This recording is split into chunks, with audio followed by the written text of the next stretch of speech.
नमस्कार, जय हिंद। कैसे हैं आप सभी? दिल्ली आईएएस एकेडमी के इस डिजिटल प्लेटफॉर्म पर आप सभी का स्वागत है। और आज हम उपस्थित हैं आपके समक्ष पुनः 2.0 30 कदम सीरीज को लेकर के, जिसमें आज हम बात करेंगे हमारे इतिहास विषय के 25वें टॉपिक पे, जिस पे आज हम 1857 से होने वाले जो इम्पोर्टेंट विद्रोह थे अगेंस्ट ब्रिटिशर्स और ब्रिटिशर्स पॉलिसी, उसके बारे में। तो बेसिकली यहाँ पर हम 3 विद्रोहों के बारे में चर्चा करने वाले हैं। 3 टाइप के विद्रोह, जैसे किसान आंदोलन, इसके अलावा जमींदार के खिलाफ जो किसान आंदोलन हुए थे, आदिवासी आंदोलन और नागरिक विद्रोह। ठीक है, इन 3 टॉपिक पर हम यहाँ पर आज बात करेंगे।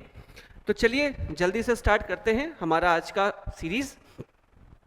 और आज का पहला सवाल, चलिए पढ़िएगा ध्यान से क्या क्वेश्चन में पूछा जा रहा है। तो पहला सवाल है क्वेश्चन नंबर 1, सन्यासी फकीर विद्रोह के संदर्भ में, ये एक नागरिक विद्रोह की कैटेगरी में आता है, फकीर और सन्यासी विद्रोह। ठीक है, तो सन्यासी फकीर विद्रोह के संदर्भ में निम्न कथनों पर विचार कीजिए।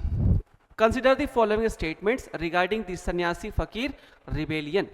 तो पहला स्टेटमेंट यहाँ पर है, it was a reaction against land revenue opposition in Bengal. यह बंगाल में भू राजस्व अत्याचारों के विरुद्ध प्रतिक्रिया थी।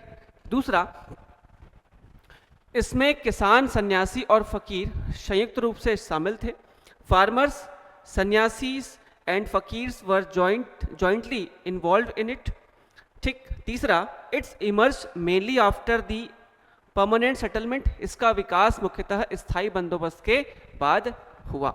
अब यहाँ पर देखने वाली बात यह है कि बेसिकली सन्यासी और फकीर विद्रोह जो था वो लगभग ये पहले शुरू हुआ था, सन्यासी विद्रोह 1760 के अराउंड, और ये लगभग 1780 तक चला था।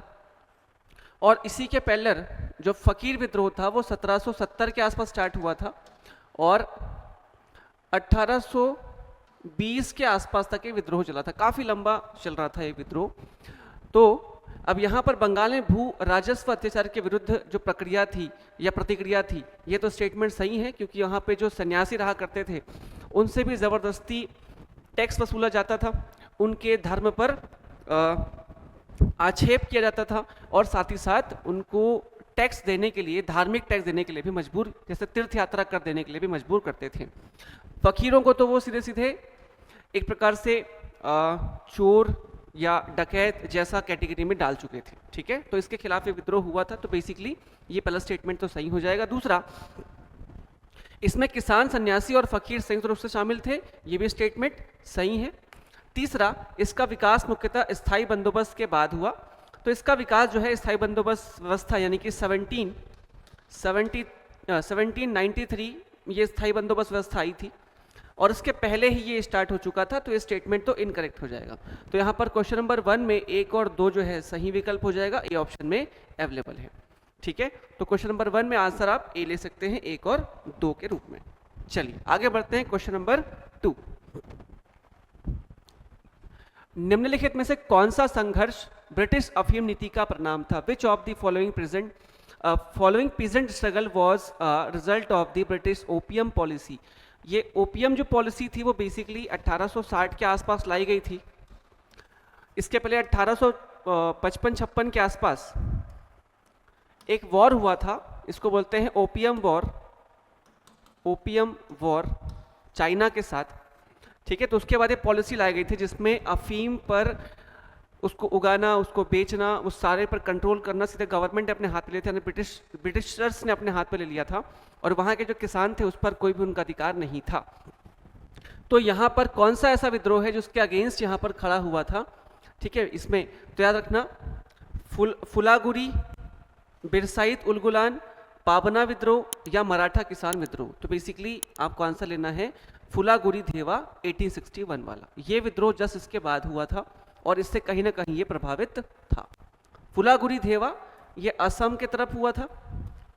ठीक, इसमें फुलागुरी जगह का नाम है, प्लेस है, और धेवा का मतलब होता है डंडा। ठीक है, डंडा। और इसमें जो विद्रोही थे अपने साथ अपने हाथ में डंडा लिए रहते थे, जो कि इस विद्रोह का एक प्रतीक चिन्ह भी था। ठीक, चलिए आगे बढ़ते हैं, अगला सवाल क्वेश्चन नंबर 3, पाबना किसान आंदोलन का मुख्य उद्देश्य क्या था? The main objective of the Pabna peasant movement was, अंग्रेजों को बाहर निकालना, जमींदारों का उन्मूलन, शोषण, बेकार, लगान वृद्धि का विरोध या नील की खेती को समाप्त करना। तो बेसिकली यहाँ पर सी ऑप्शन करेक्ट हो जाएगा। 1773-74 के आसपास ये विद्रोह हुआ था। तो शोषण, बेगार और लगान वृद्धि के खिलाफ, इसमें जमींदारों के खिलाफ भी ये मूवमेंट हुआ था, लेकिन यहाँ पर उन्मूलन को लेकर के ऐसा कोई बात नहीं है, लेकिन हाँ इसमें जो जमींदार थे वो शोषण करते थे, उनसे बेगारी करवाते थे और लगान बहुत ज़्यादा इसमें हाई होता था। ठीक है, बंगाल के इलाके में मूवमेंट हुआ था, याद रखिएगा, पाबना बंगाल। ठीक, तो यहाँ पर सी ऑप्शन करेक्ट होगा। ठीक है, तो protest against exploitation, force labour and increased taxes. ठीक, चलिए आगे बढ़ते हैं क्वेश्चन नंबर 4 की तरफ। क्वेश्चन नंबर 4 क्या कह रहा है? Place the following rebellions that took place in different parts of India before 1857 against the British colonial system according to correct sequence event।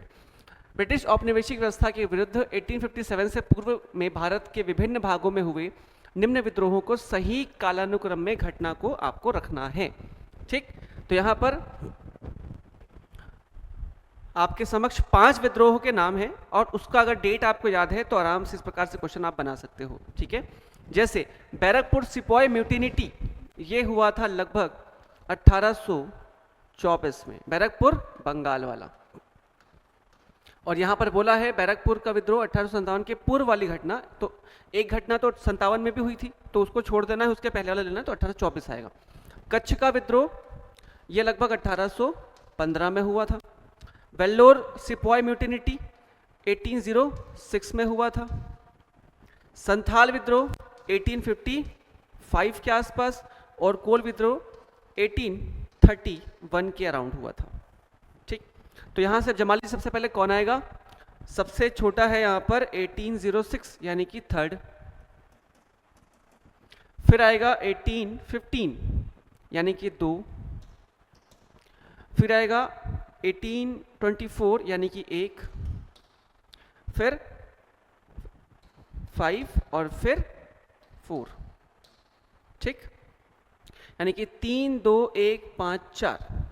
यहां देख लीजिए किसमें है 3 2 1 5 4, ये डी ऑप्शन में अवेलेबल है। ठीक, इंग्लिश वाला थोड़ा छुप गया है, आप हिंदी ही देख लीजिएगा। तो ये आपको सारे डेट्स याद है तो आराम से क्वेश्चन बनाए जा सकते हैं। ठीक है, तो क्वेश्चन नंबर 4 में आप डी आंसर ले लीजिए। चलिए आगे बढ़ते हैं क्वेश्चन नंबर 5 की तरफ। The basis for considering the Santhal rebellion 1855-56 as a peasant movement is that, मतलब यहाँ पे पूछ रहा है कि संथाल विद्रोह को एक पीजेंट मूवमेंट यानी कि किसान आंदोलन मानने के पीछे कौन सी आधार हो सकती है। तो यह केवल आर्थिक था, इसके लक्ष्य केवल जमींदार थे, इसमें महाजन जमींदार तीनों राज्य तीनों का विरोध था और यह आदिवासी नहीं थे। अब यहाँ पर सबसे ज़्यादा जो फिट बैठ रहा है वो सी वाला ही बैठ रहा है, आपको पढ़ के भी समझ आ रहा होगा।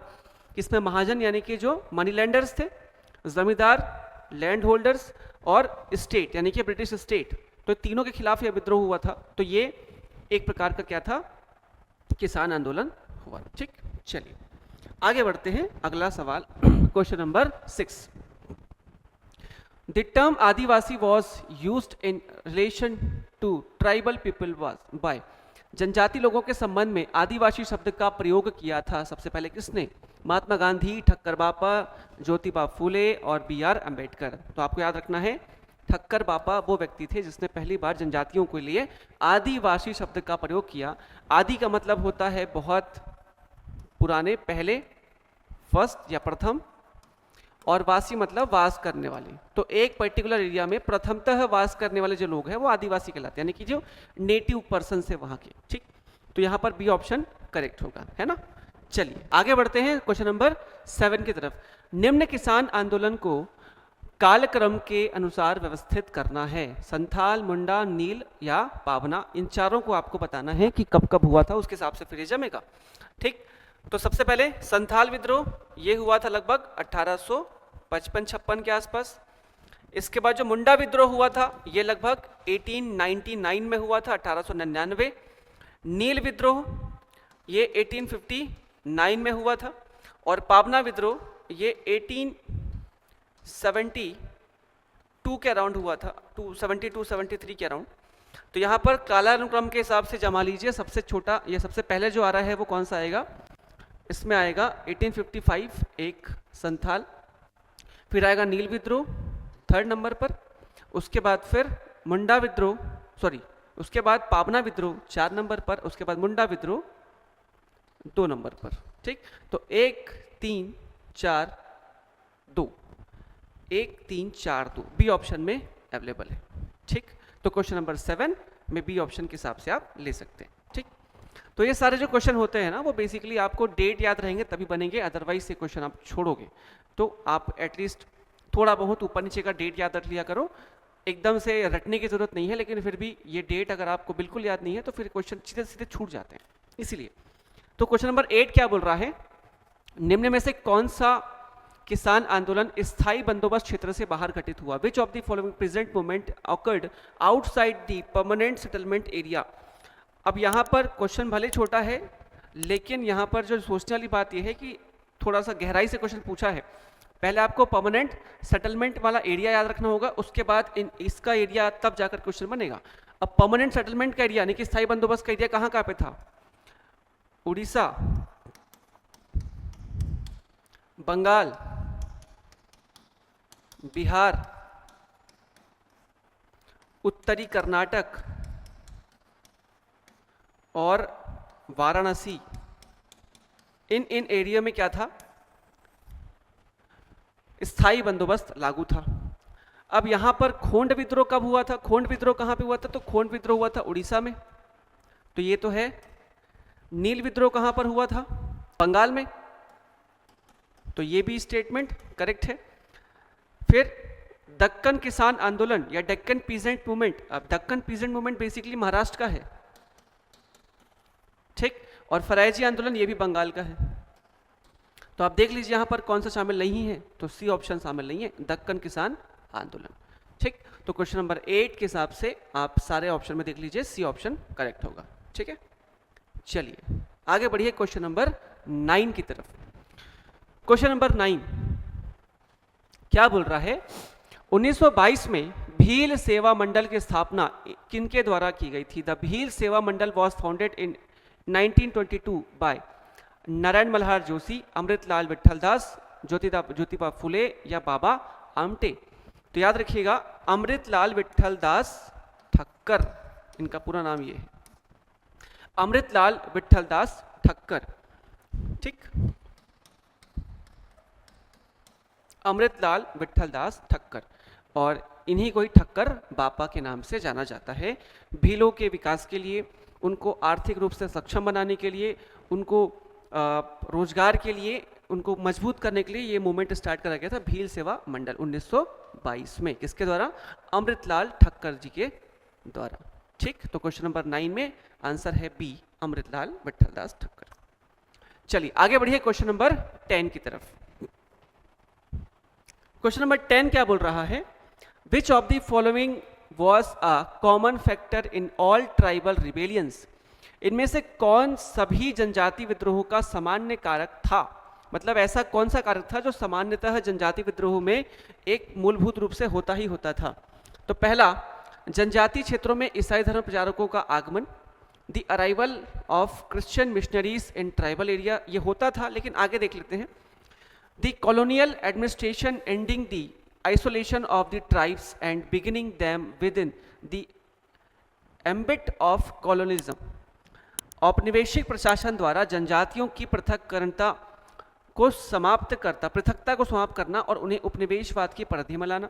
स, औपनिवेशिक प्रशासन द्वारा वन उत्पादों तक जनजातियों की पहुंच को प्रतिबंधित करना। The colonial administration restricting the tribes access to forest product. और डी है, जनजातीय समुदायों के औपनिवेशिक प्रशासन द्वारा पुरानी कृषि व्यवस्था को पूर्ण विघटन। The complete disruption of the old agricultural system of the tribal communities by the colonial administration। तो यहाँ पर देखिए चारों स्टेटमेंट सही हैं अगर देखा जाए तो, लेकिन जो सबसे ज़्यादा रिलेवेंट है वो आपको बी मिलेगा कि औपनिवेशिक प्रशासन द्वारा जनजातियों की पृथकता को समाप्त करना और उन्हें औपनिवेशवाद की परिधि में लाना। ये किसी भी तरीके से, चाहे इकोनॉमिकली हो, चाहे पॉलिटिकली हो, चाहे वो रिलीजियसली हो, किसी भी तरीके से वो औपनिवेशिक साम्राज्य का हिस्सा बनते ही जा रहे थे। तो ये सब में एक प्रकार से कॉमन मिलेगा। तो क्वेश्चन नंबर 10 में आप बी ऑप्शन करेक्टली ले सकते हैं। ठीक है, चलिए आगे बढ़िए। क्वेश्चन नंबर 11, ध्यान से पढ़िए क्या पूछ रहा है। क्वेश्चन नंबर 11, 1806 में वेल्लोर में हुए सैन्य विद्रोह, इनके लिए निम्नलिखित कारणों पर चर्चा कीजिए। A mutiny occurred in Vellore in 1806, consider the following factors for this. इनमें से कौन से कारण थे उसके आपको पहचानना है। पहला, सिपाहियों को अपने जातिगत चिन्हों के व्यवहार की मनाही हो गई थी। तो यहाँ पर धार्मिक रूप से उनको तिलक लगाना, पगड़ी पहनना, कलावा पहनना, ये सब उनको मना कर दिया गया था। ये तो स्टेटमेंट करेक्ट है। Soldiers were prohibited from displaying their caste marks या रिलीजियस मार्क्स। दूसरा, सिपाहियों को नई पगड़ी पहनने के लिए बाध्य किया जा रहा था। Soldiers were forced to wear new turbans. ये भी स्टेटमेंट सही है, क्योंकि अपना प्रतीक चिन्ह छोड़ के इनको क्या करना पड़ रहा था, अंग्रेजों का प्रतीक चिन्ह अपनाना पड़ रहा था। और तीसरा, सिपाहियों को अपने धर्म के रूप में ईसाई धर्म को अंगीकार करने के लिए बाध्य किया जा रहा था। Soldiers were forced to adopt Christianity as their religion. अब ये मूवमेंट बेसिकली इस बात को लेकर के नहीं था कि यहाँ पर धर्मांतरण था। धर्मांतरण के रूप में वहाँ पर ईसाई पादरी तो होते थे हर सिपाही में, लेकिन यहाँ पर ये बहुत बड़ा मूवमेंट या मुद्दा यहाँ पर नहीं था, तो ये वाला स्टेटमेंट नहीं आएगा। और चौथा, टीपू के परिवार के सदस्यों के खिलाफ अंग्रेजों का दुर्व्यवहार, the British mistreatment of Tipu's family member. ये स्टेटमेंट करेक्ट है। यहाँ पर टीपू सुल्तान के जो परिवार वाले थे, उनके जो वंशज थे, उनके ऊपर बहुत ज़्यादा जाति करते थे लोग। तो ये 1, 2, 4 ये स्टेटमेंट सही है, और बाकी जो तीसरा वाला है वो गलत हो जाएगा। ठीक है, तो 1, 2, 4, और वहाँ पर ऑप्शन भी हमारे पास ऑल ऑफ द अबव नहीं है, तो यहाँ पर हम 1, 2 और 4 आंसर ले सकते हैं। तो क्वेश्चन नंबर 11 में 4th ऑप्शन करेक्ट है, सॉरी ए ऑप्शन करेक्ट है। ठीक, चलिए आगे बढ़िए। अगला सवाल, निम्नलिखित में से किसने नादिया जिले के गोविंदपुर ग्राम में नील आंदोलन का प्रारंभ किया। Who among the following started the Indigo movement in Govindpur village of Nadia district. तो यहाँ पर सीधे सीधे क्वेश्चन पूछा है कि नील आंदोलन का प्रारंभ किसने किया था। तो दिगंबर विश्वास और विष्णु विश्वास। सीधे सीधे आंसर याद रखिएगा बी, दिगंबर एंड, या सॉरी इसमें इंग्लिश में थोड़ा ट्रांसलेशन गलत हो गया है, दिगंबर विश्वास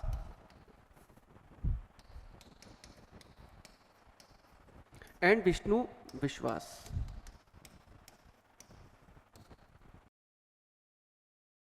ये दोनों जो है रिटायर्ड कर्मचारी थे ब्रिटिश गवर्नमेंट के। उन्होंने रिटायर्ड तो नहीं थे, उन्होंने कर्मचारी थे, उन्होंने अपना काम छोड़ दिया था इस मूवमेंट को ज्वाइन करने के लिए। ठीक है, तो ये बड़ा इंपॉर्टेंट था, याद रखिएगा। इसके बाद 13, in which movement did urban intellectual supported the rural struggle.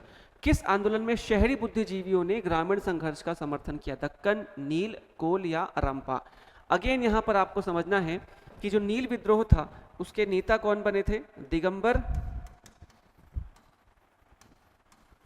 And Vishnu विश्वास। और ये एक शहरी लोग थे जो कंपनी में कर्मचारी के तौर पे काम करते थे, उन्होंने इसको समर्थन दिया था। तो नील विद्रोह अगेन यहाँ पर आंसर आ जाएगा। ठीक, तो क्वेश्चन नंबर 13 में बी ऑप्शन करेक्ट है। चलिए आगे बढ़ते हैं। Question number 14, regarding the Indigo revolt. Again यहाँ पर इंडिगो रिवोल्ट से क्वेश्चन है। नील विद्रोह के संबंध में क्या क्वेश्चन है, पहला पढ़ते हैं। पहला, यह बंगाल के रैयतों द्वारा शुरू करा गया था।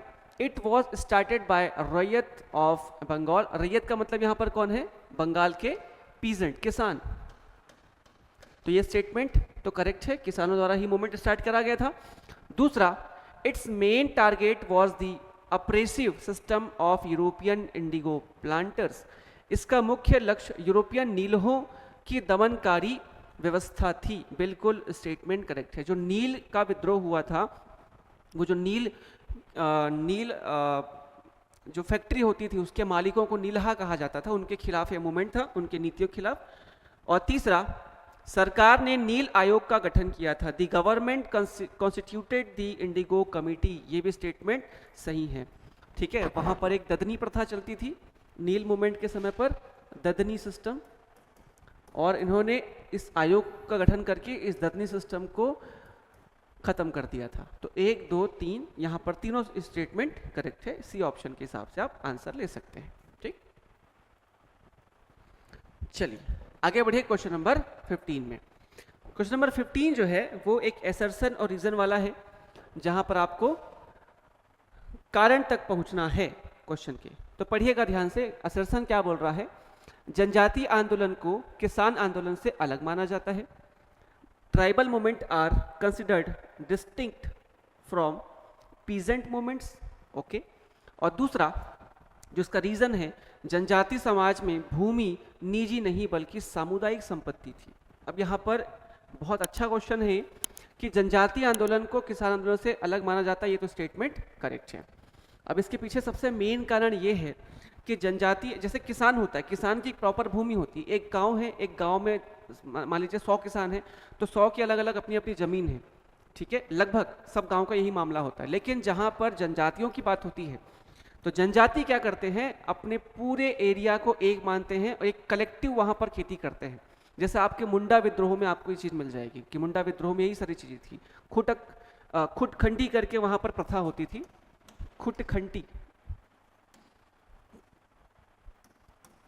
खुटखंडी करके वहां पे प्रथा थी, जो कि एक पूरे गांव में जितने भी जमीन है, जमीन वो इक्वली सबकी होगी, आदिवासियों की। तो ये माना वहां पर जाता था। ठीक, तो ये स्टेटमेंट रीजन भी सही है। तो ए और आर दोनों सही हैं और आर सही व्याख्या है ए की। ठीक, तो यहां पर ए ऑप्शन करेक्ट है।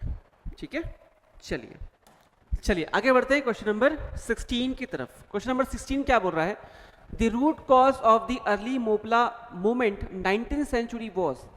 प्रारंभिक मोपला विद्रोह 19वीं शताब्दी का मूल कारण क्या था? अब यहां पर आपको समझना है कि जो मोपला विद्रोह था ये लगभग 1836 के अराउंड स्टार्ट हुआ था। और यहां पर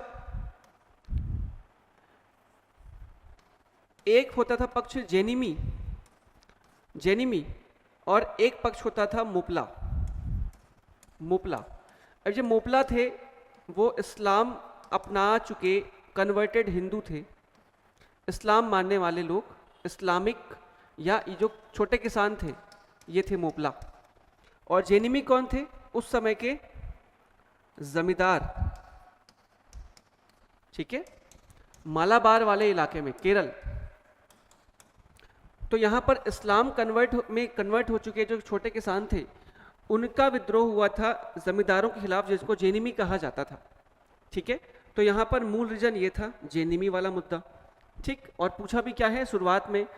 अच्छा, बाद में जब 1922 के अराउंड, 1921-22 के अराउंड जब ये फिर से स्टार्ट हुआ, तो यहाँ पर ये धार्मिक सांप्रदायिक रूप ले चुका था, जहाँ पर हजारों हिंदुओं की निर्मम हत्या करी गई थी और भयंकर बड़ी मात्रा में कन्वर्जन हुआ था इस्लाम में। ठीक, तो यहाँ पर धार्मिक कट्टरता तो आएगा, लेकिन ये 18वीं शताब्दी ये 20वीं शताब्दी में आएगा, 1922 वाले मुद्दे में। तो ये स्टेटमेंट तो गलत है। तो क्या आएगा? जेनिमी भूमि व्यवस्था, जिसमें जेनिमी कौन होते थे?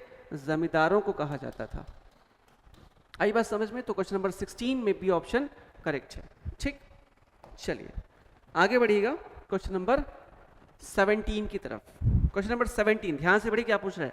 Consider the following statements regarding the Santhal rebellions 1855-56।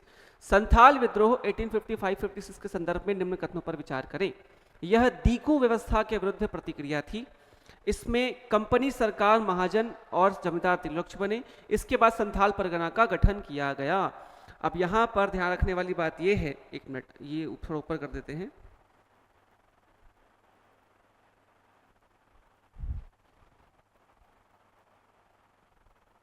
हाँ, तो यहां पर जो संथाल विद्रोह है वो एक तो दीकु व्यवस्था के विरुद्ध प्रतिक्रिया थी, ये तो स्टेटमेंट करेक्ट है।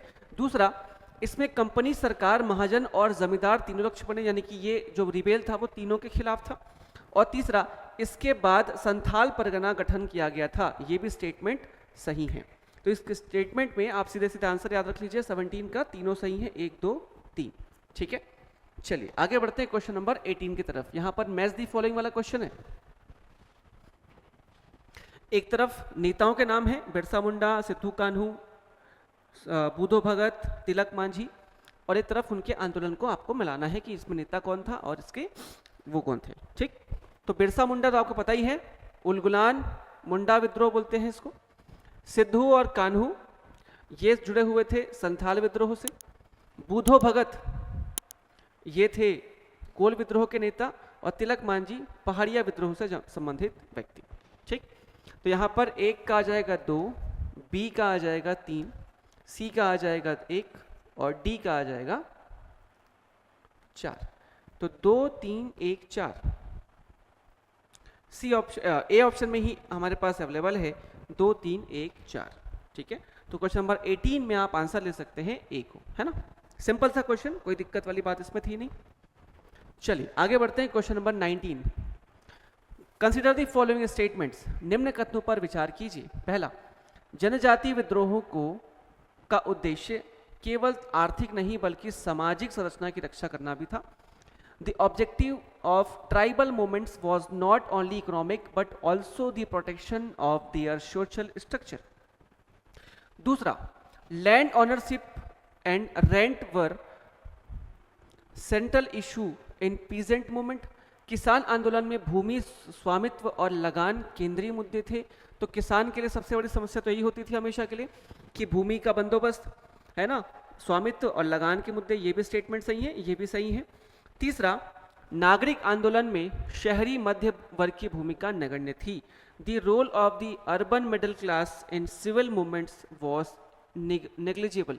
तो यहाँ पर ध्यान रखने वाली बात यह है कि जितने भी नागरिक विद्रोह हुए, चाहे सन्यासी, चाहे फकीर विद्रोह, चाहे कुछ और आंदोलन, इन सब में जो शहर का मध्यस्थ वर्ग था, उच्च क्लास तो नहीं था लेकिन मध्य वर्ग जो था, इसमें अच्छे खासे मात्रा में, है ना, इसको अपना सपोर्ट दिया था। तो स्टेटमेंट तीसरा वाला तो इनकरेक्ट हो जाएगा और इस हिसाब से 1 और 2 स्टेटमेंट करेक्ट है, पहला ऑप्शन करेक्ट है। ठीक, चलिए आगे बढ़ते हैं अगले सवाल की तरफ। Question number 20। अब यहां पर असर्शन है और रीजन है 20 में, जहां पर पहले कारण के रूप में और एक आपके कथन के रूप में है। तो कथन क्या है, पढ़िएगा ध्यान से। ए, खासी विद्रोह 1829-30 ब्रिटिश विरोधी आंदोलन था। खासी rebellion 1829-33 was an anti British movement. तो हर मूवमेंट तो लगभग किसके खिलाफ हुआ था, ब्रिटिशर्स के खिलाफ ही हुआ था। तो स्टेटमेंट करेक्ट है। ब्रिटिश द्वारा सड़क निर्माण को जनजातीय स्वायत्तता पर खतरा माना गया। Road construction by the British was considered a threat to tribal autonomy. ये भी स्टेटमेंट करेक्ट है। क्यों? क्योंकि खासी विद्रोह जो हुआ था वो बेसिकली एक जनजाति विद्रोह था, ठीक है, जो आपके मेघालय या असम के आसपास वाले इलाके में हुआ था। ठीक है, इसके नेता थे तिरुत सिंह इसके नेता थे। और ये जो खासी विद्रोह था, ठीक, वहां पर इस जगह पर रोड बना करके उसमें बाहरी लोगों के इंटरफेरेंस को बढ़ाने की कोशिश करी गई थी। वहाँ पे जो खनिज संसाधन है, वहाँ के जो बागान है, चाय बागान है, उनको यहाँ पर हड़पने की कोशिश थी। और हड़पने की नहीं बोलना चाहिए, बेसिकली उन पर कंट्रोल करने की कोशिश थी, जो आदिवासियों को लगा कि, और सही बात थी कि वो उनके ऑटोनॉमी को खराब कर देते। तो यहाँ पर रीज़न भी सही है। तो ए और आर दोनों सही हैं और आर ए की सही व्याख्या भी है। तो ए ऑप्शन करेक्ट हो जाएगा। ठीक, चलिए क्वेश्चन नंबर 21। बिरसा मुंडा का आंदोलन किसान संदर्भ में महत्वपूर्ण है क्योंकि Birsa Mundas movement is significant in the context of peasant movements because of. तो यहाँ पर बिरसा मुंडा का जो आंदोलन है, हालांकि ये जनजाति विद्रोह है, लेकिन इसको किसान आंदोलन के रूप में कैसे महत्वपूर्ण रखा जा सकता है। तो 3 ऑप्शन में से आपको बताना है कि कौन सा सही होगा। पहला, खूट खट्टी व्यवस्था हमने पढ़ा था अभी, जहाँ पर एक कल्टिवेटिव एक कलेक्टिव एग्रीकल्चर की बात की जाती है, सारे गांव के लोग पूरे खेतों में काम करते हैं, सब मिलजुल कर काम करते हैं, तो ये स्टेटमेंट तो करेक्ट है। जबरन बेगारी का विरोध और ईसाई मिशनरियों का समर्थन, तो यहाँ पर ये वाला बस नहीं आएगा, ये तो आएगा जबरन बेगारी कराना, ठीक है, किसानों को या जो वहाँ के आदिवासी थे, तो ये भी स्टेटमेंट सही है। और तीसरा वाला बस छोड़ दीजिए, खुद खट्टी और जबरन विद्युत को आप ले सकते हैं, तो यहाँ पर एक और दो स्टेटमेंट करेक्ट हो जाएगा, ठीक। तो क्वेश्चन नंबर 21 में आप ये आंसर ले सकते हो, ठीक। चलिए आगे बढ़िए, क्वेश्चन नंबर 22। सूची 1 को सूची 2 से आपको मिलान करनी है। मुंडा रामपाव रिबेलियन, खांसी रिबेलियन और पहाड़िया जो रिबेल है, ठीक। और इसके आगे आपको इससे कारण के बारे में पूछा जा रहा है कि क्या क्या इसका कारण था, ठीक है। तो मिला लीजिए, जैसे मुंडा उलगुलान जो आंदोलन था वो खुद खट्टी भूमि व्यवस्था हमने पहले पढ़ा है। रामपा रिबेलियन, रामपा विद्रोह, ये वन कानून और बेगारी के खिलाफ था, ठीक। खांसी रिबेलियन, यहाँ पर सड़क निर्माण और स्वायत्तता की बात चल रही थी। और पहाड़िया विद्रोह, तो एक ही बचा है कंस्ट्रक्शन सिस्टम, ठेकेदारी व्यवस्था, ठीक है। तो 1 2 3 4 तीनों सही जुड़ा हुआ है और ऑप्शन में ए वाला करेक्ट है, 1 2 3 और 4, ठीक है। तो क्वेश्चन नंबर 22 में आप आंसर के रूप में ले सकते हैं ए ऑप्शन, ठीक। चलिए आगे बढ़ते हैं क्वेश्चन नंबर 23 की तरफ। What was the most important element distinguishing tribal movement from pheasant movement? जनजातीय आंदोलन को किसान आंदोलन से अलग करने वाला सबसे महत्वपूर्ण तत्व क्या था? पहला, हिंसा का प्रयोग, तो दोनों में हुआ था, तो ये तो स्टेटमेंट गलत हो जाएगा। धार्मिक नेतृत्व है ना कहीं दोनों में शामिल था, ठीक। सामुदायिक भूमि व सामाजिक संरचना की रक्षा और कर ना देने की नीति, तो कर वाला तो मेन मुद्दा था इनका, ठीक है। लेकिन यहाँ पर जो सामुदायिक भूमि जो होती थी वो सिर्फ जनजातियों में होती थी और किसानों में जो था वो सामुदायिकता वाला पार्ट नहीं था। और सामाजिक संरचना की रक्षा ये भी जनजातियों का किसानों से अलग करता है, तो सी ऑप्शन करेक्ट हो जाएगा। तो क्वेश्चन नंबर 23 में आप आंसर सी ले सकते हैं, ठीक। चलिए आगे बढ़ते हैं क्वेश्चन नंबर 24 की तरफ। क्वेश्चन नंबर 24 क्या बोल रहा है? संथाल विद्रोह को किसान आंदोलन भी माना जाता है क्योंकि the Santhal rebellions is also considered a peasant movement because इसमें भूमि हस्तांतरण का विरोध था, महाजन, जमींदार और कंपनी तीनों लक्ष्य थे। इसका उद्देश्य स्वतंत्र संथाल राज्य बनाना था। अब बेसिकली यहाँ पर जो संथाल विद्रोह हुआ था सिद्धू और कान्हू के नेतृत्व में, सिद्धू और कान्हू के लीडरशिप में हुआ था और उसमें जो भूमि का हस्तांतरण था वो अवैध तरीके से बाहरी व्यक्तियों को दिया जा रहा था, तो ये स्टेटमेंट तो करेक्ट है। दूसरा, महाजन, जमींदार और कंपनी, इसमें तीनों के खिलाफ ये मूवमेंट चलाया गया था और इसका उद्देश्य स्वतंत्र संथाल का राज्य बनाना बिल्कुल नहीं था, ऐसा कोई यहाँ पर उम्मीद या ऐसा कोई यहाँ पर उद्देश्य नहीं था। तो थर्ड वाला स्टेटमेंट जो है, its objective was to create an independent Santhal state, ये स्टेटमेंट गलत हो जाएगा। तो केवल 1 और 2 स्टेटमेंट यहाँ पर डी ऑप्शन में सही ले सकते हो, ठीक। तो question number 24 D option correct है। चलिए आगे बढ़िए क्वेश्चन नंबर 25 की तरफ। निम्न में से कौन सा निष्कर्ष सबसे अधिक तार्किक है? Which of the following conclusion is the most logical? थोड़ा ऊपर कर देते तो शायद आपको अच्छे से दिखेगा। चलिए, ए, किसान आंदोलन और राष्ट्रीय आंदोलन अलग अलग थे। किसान आंदोलन के बाद के राष्ट्रवादी आंदोलन की सामाजिक पृष्ठभूमि बनाई। किसान आंदोलन का कोई दीर्घकालिक प्रभाव नहीं था, या किसान आंदोलन को केवल कानून से दबाया गया। अब यहाँ पर निम्न में से कौन सा निष्कर्ष सबसे अधिक है? तो चारों अपने आप में निष्कर्ष है किसके? किसान आंदोलन के। तो इसमें से सबसे ज्यादा रिलेवेंट कौन सा है? तो पहला बोल रहा है the peasant movement and the national movement were separated. हालांकि ये शुरू में सेपरेटेड थे लेकिन बाद में कहीं ना कहीं ये ज्वाइंट हो जाते हैं, एक हो जाते हैं, तो ये स्टेटमेंट तो इनकरेक्ट है। The peasant movement formed the social background for later nationalist movement. अब यहाँ पर इसको छोड़ते हैं फिर आगे बढ़ते हैं, देखते हैं आगे। The peasant movements had no long term impact, ये स्टेटमेंट तो गलत है, इसका लॉन्ग टर्म इम्पैक्ट तो बहुत अच्छा खासा रहा था। The peasant movement were suppressed slowly by law, तो इसमें तो कहीं पे भी लॉ से कुछ दबाई नहीं देगा, इसलिए इसको इनके अधिकारों को मार करके और इन पर फोर्सफुली अत्याचार करके इसको दबाया गया था। तो इस स्टेटमेंट भी गलत नहीं है। तो यहाँ पर एक ही बचा है, किसान आंदोलन ने बाद के राष्ट्रवादी आंदोलन की सामाजिक पृष्ठभूमि बनाई। इसका मतलब ये है कि जो किसान ब्रिटिशर्स के खिलाफ लड़े थे वो कहीं ना कहीं राष्ट्रीय मूवमेंट में भी सामने आए थे। ठीक है, इसलिए चलिए, तो क्वेश्चन नंबर 25 में बी ऑप्शन करेक्ट है। आगे बढ़िए, question number 26। Consider the following statements. पहला, ये आंदोलन पूरी तरह अहिंसक थे। अब यहां पर ये भारत में हुए सभी आंदोलन की बात कर रहा है। ठीक है, एक सेकेंड, ये सिर्फ किसान आंदोलन के बारे में है, तो किसान आंदोलन के पर्सपेक्टिव में इसको पढ़ते हैं ना। पहला है, this movements were initially non violent.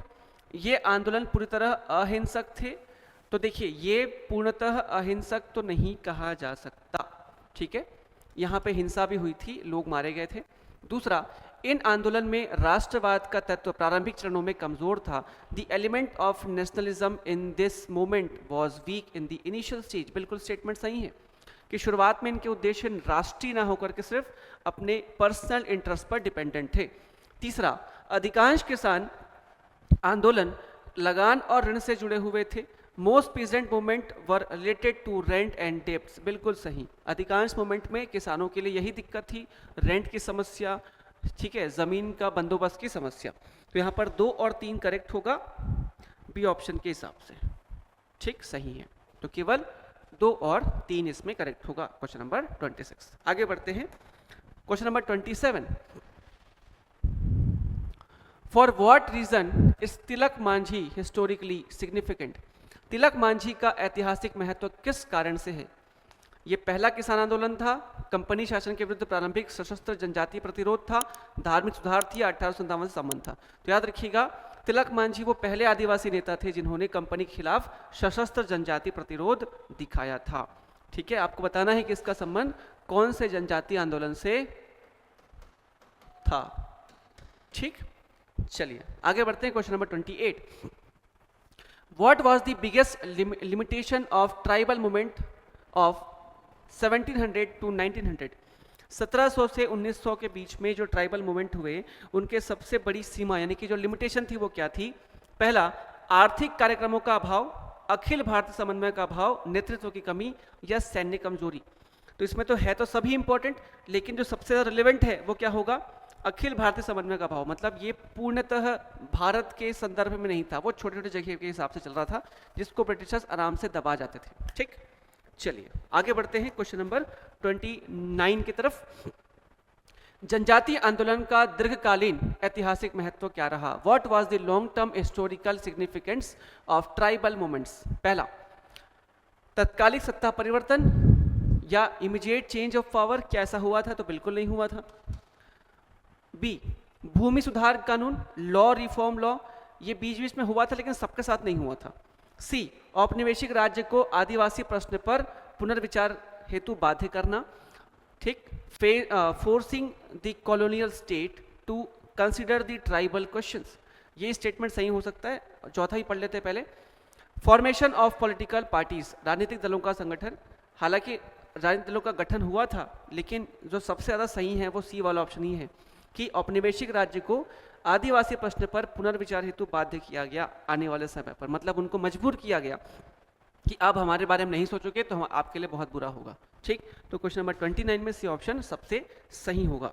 चलिए आज का अंतिम सवाल, क्वेश्चन नंबर 30। यहाँ पर एक तरफ विद्रोहों के बारे में है और दूसरी तरफ उनके प्रमुख सामाजिक आधार क्या थे, इसके बारे में क्वेश्चन पूछा है। ठीक है, तो नील विद्रोह, संथाल विद्रोह, दक्कन दंगे और बंगाल पुनर्जागरण। तो देखिए सबसे इंपॉर्टेंट बंगाल का पुनर्जागरण है जो शहरी और मध्यम वर्ग से हुआ था, इसको जोड़ लीजिए आप। ठीक, ग्रामीण किसान महाजन का संघर्ष, ये दक्कन के दंगे का एक बहुत इंपॉर्टेंट इम्पैक्ट था कि दोनों के बीच में ग्रामीण किसान और जो महाजन थे यानी कि जो बेसिकली लैंड मनी लैंडर्स थे उनको लेकर के था। ठीक है, नील विद्रोह, ये रैयत जो किसान थे ठीक है, और संथाल विद्रोह ट्राइबल या आदिवासी कृषक, ये इनके बारे में था। ठीक, तो यहाँ पर एक का तो आ जाएगा 2 के साथ, बी का आ जाएगा 1 के साथ, सी का आ जाएगा 4 के साथ और डी का आ जाएगा 3 के साथ। तो 1 2 1 4 3, 2 1 4 3 ए ऑप्शन में अवेलेबल है। ठीक, तो क्वेश्चन नंबर 30 आप इस प्रकार से बना सकते हैं। ठीक, तो जनजातीय, नागरिक और किसान आंदोलन से आज हमने लगभग 30 प्रश्न करने का प्रयास करा और उम्मीद है ये सेशन भी आपके लिए इंपॉर्टेंट रहा होगा और आपके लिए आने वाले एग्जाम के लिए फ़ायदेमंद ज़रूर साबित होगा। ठीक, तो बस आज के लिए इतना ही, मिलते हैं अगले वीडियो में अगले टॉपिक के साथ। तब तक के लिए धन्यवाद, जय हिंद।